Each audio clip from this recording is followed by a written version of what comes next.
Hi, I'm here today with Imogen Edmunds of Redwing Solutions HR consultancy, and today we're talking about managing apprentices, which is a topic which, to be honest, we could probably all do with a bit more work on.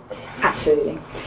Apprentices, I think, are going to be more significant in the coming 18 months than they have necessarily been in the previous 18 months, and they've been a priority for a long time, but I think they're going to get increasingly important for us. And apprentices are a very useful mechanism for nurseries to hire new team members to join them, but they are not without risk. The thing we say with apprentices is don't hire an apprentice unless you've got an apprentice programme. And what we mean by that is it's not just going to be easy to bring somebody in as an apprentice who's going to do a qualification and think, right, now I've got them, I can forget about it. It's the training provider's job to get them through the qualification. It takes a village to raise somebody. It does, absolutely. As they say. Well, you know, it takes an entire nursery to raise an apprentice, you know, to get somebody through the qualification. So it's very much a team game.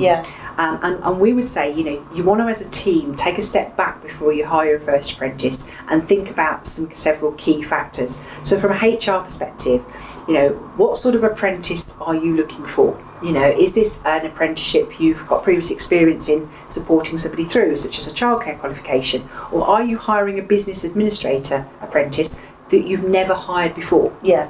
So think about the position.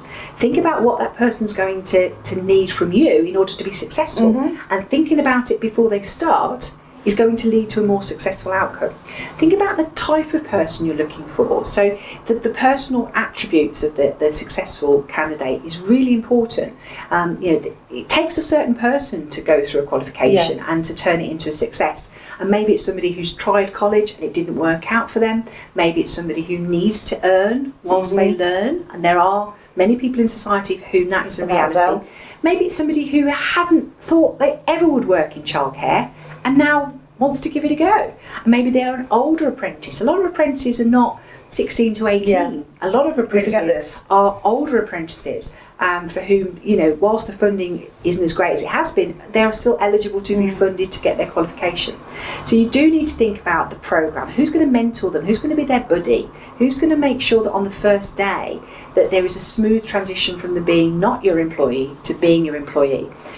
Things like induction. I know we've talked about induction previously, but if you've got somebody who's never worked before, you're going to need to explain their payslip to them. You're going to need to explain to them how, you know, what timekeeping really means. You know, it doesn't mean flying through the door at 7:30 when your shift begins, you know.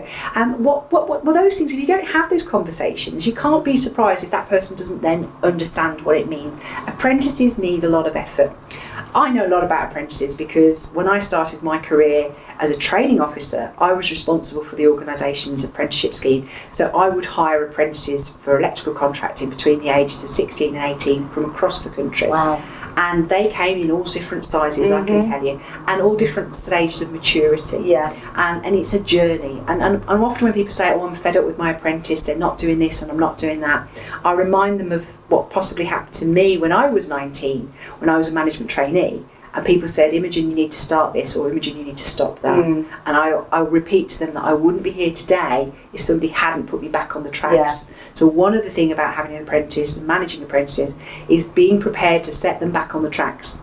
The first time they do something wrong shouldn't be you saying, fine, that's the end of your apprenticeship. I mean, clearly there's things they could do that might mean that that's going to happen. But, you know, minor things like perhaps, you know, not being prepared for when the assessor comes in, or perhaps, you know, forgetting the uniform standards of, you know, when they're first learning about how to come to work every day. So, you know, these sort of things, you know, you're best having a quiet word with somebody, you're best managing them by communicating to them and setting out your expectations and the consequences of further breaches, rather than just saying, well, let's forget it and let's not do it. Because it will take a journey, not a sprint, for someone to become a successful early years educator. And I think that's very important, you know, for all your members of staff, but for apprentices is sometimes there's this thing that we kind of think of apprentices almost as cheap labour, rather than they're there to learn and they're there to be educated, and so they're going to need that assistance. You have huge responsibilities. You know, if somebody's 16 to 18 and living at home and has taken an apprenticeship, they have not made that decision by themselves. Their family has been involved in all likelihood in that decision-making process. So if you then manage them as if it's all down to them, and you expect them to be old beyond their years, and you expect them to be experienced in how things work, you will come a cropper. You will be surprised by the outcome.